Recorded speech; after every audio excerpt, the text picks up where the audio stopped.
ሙስሊሞች ሳትበሳጩ ይህን ጥያቄ መልሱ። ክርስቲያኖች ደግሞ 20-30 ጊዜ ኮፕሊንግ አድርጉ። ምን አልኳችሁ? 20-30 ጊዜ ክርስቲያኖች ኮፕሊንግ። ሙስሊሞች ደግሞ ሳትበሳጩ ይህችን መልእክት መልሱ።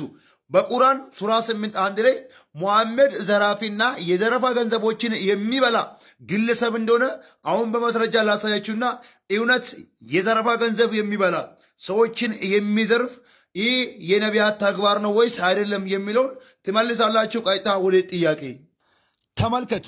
ሱራ 8:1 ላይ የጦር ዘረፋ ምዕራፍ ይባላል። ሱራ 8:1 ከጦር ዘረፋ ገንዘቦች ይጠይቋል። የዘረፋ ገንዘቦች የአላህና መልእክተኛ ናቸው።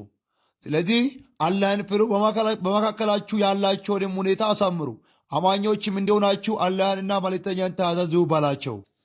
በዚህ ቁርአን አያ መሰረት ሙሐመድና አላህ ሰዎችን እየዘረፉ ከሰዎች ገንዘባቸውን እንደሚቀምቱ እንደሚበሉ ቁርአኑ ቃል በቃል ይናገራል። ምክንያቱም የዘረፈ ገንዘቦች የአላህና የመልእክተኛ ናቸው።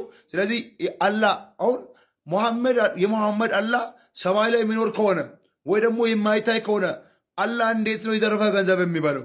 አላህ እንዴት ነው ሰው ዘርፎ ያመጣውን ገንዘብ እንዴት ይጠቀማል? ይሄ የፈጣሪ ባህሪም አይደለም። ሁለተኛ ደግሞ የዘረፈ ገንዘብ የሚበላ የነቢይነት ስነ ምግባርም አይደለም።